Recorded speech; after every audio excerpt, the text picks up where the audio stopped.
Para identificar el vocablo educación, abundan definiciones, todas semejantes. Podemos comenzar identificándola como instrucción, enseñanza, formación. Para otros es aprendizaje, disciplina, delicadeza y cultura. Pero al fin, todas aluden al comportamiento de los seres humanos en la sociedad. Que sí es importante, por supuesto, tan importante como adquirirla, y en ese contexto debemos hablar de nuestras instituciones. Vuelta a clases. Luego de un descanso obligado y un año accidentado, con tropiezos y con el reto más grande antes superado, el lidiar con la pérdida de hábitos más indispensables que deben tener los estudiantes. Una pandemia que dejó a muchos detenidos en el tiempo y a otros desacostumbrados al compartir, socializar y sobre todo a reencontrarse con quienes otrora fueron sus compañeros, profesores, o a iniciar una etapa de sus vidas marcada por la improvisación y por las expectativas nunca aclaradas. Un ambiente externo lleno de miedos y temores de reinsertar a nuestros hijos en un sistema ya casi olvidado, y si nos ponemos del otro lado, docentes que han perdido la interacción formal y continua con sus alumnos y que hoy tienen mayores responsabilidades y mucho más trabajo. Niños algo desadaptados a las exigencias académicas, pero lo que preocupa aún más, adolescentes que atraviesan problemas y coyunturas sociales insospechadas. Podríamos hablar de tantas cosas: bullying, ansiedad, depresión, rendimiento académico, nuevas visiones diferentes al estudio, mantenimiento de los sistemas de prevención, pero sobre todas las cosas, una frase que los encierra a todos este sistema en un solo aspecto: adaptación. Acompáñanos a conocer sobre los aspectos legales, psicosociales y académicos que giran en torno a este inicio de clases, totalmente presenciales. Hoy en 12 tablas hablaremos del inicio de clases. En la producción de este programa, Legalis, consultores jurídicos. Producción para YouTube, Claudio Gaete. Asistencia en redes, Caroline Martos. Y ante el micrófono, Alexandra Gaete. Certificado de locución, 57.944. Productor nacional independiente, número 31.384. E impreabogado, 186.756. Prepárense para disfrutar y experimentar una forma distinta de ver el derecho, donde ustedes son los protagonistas. Buenos días, ¿cómo estás, Alexandra? Muy Gracias bien. por invitarnos a tu prestigioso programa. Gracias. Y lo que dices es cierto, si ya hemos abierto el compás para conciertos, reuniones, entonces tenemos que abrir el compás para la educación, que es lo más importante. El tema de la virtualidad en educación media y primaria fue algo bastante, como no incómodo, pero no habitual, el hecho de que los niños quieren y precisan del contacto humano de su profesor, no solamente en la pantalla.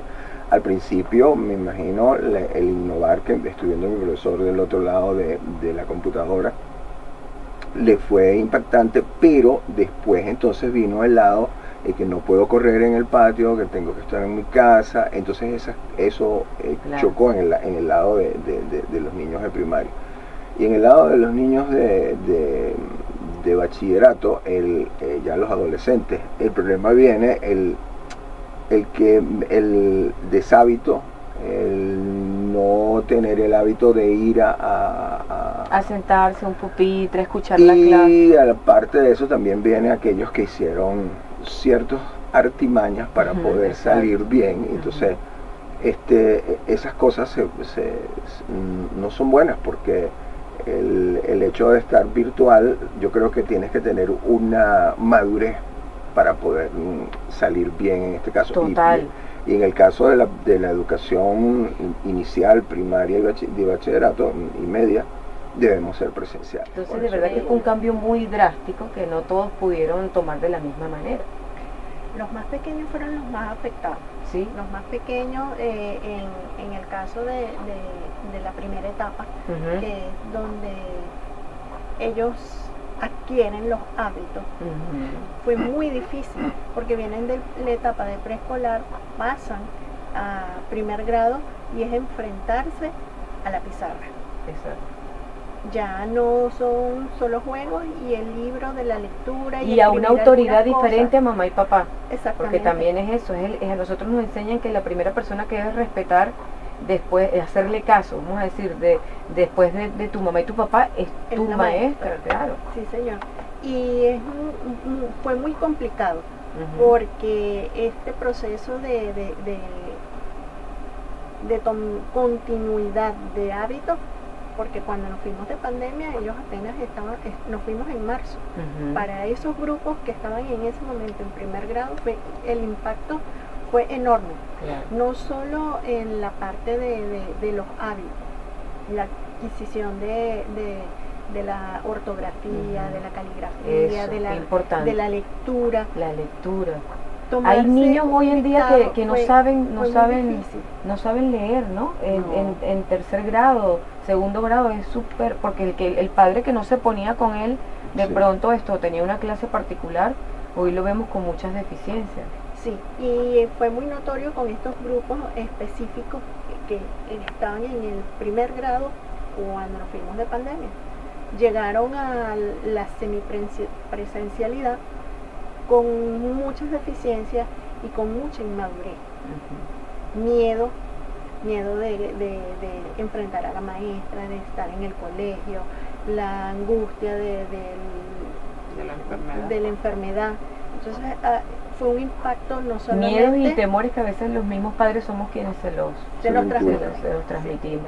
Sí, en la etapa de bachillerato para nosotros ha sido fuerte este regreso, también cuando comenzamos el año anterior, en eso pausado que era por grupos, ¿verdad? Y después fuimos al final del año escolar con todos los estudiantes presenciales, sobre todo en la etapa de primer año y segundo año, porque el que está en segundo año, el que estaba en segundo año el año pasado, no tuvo la oportunidad de estudiar un primer año regular porque se fue en pandemia. Exacto.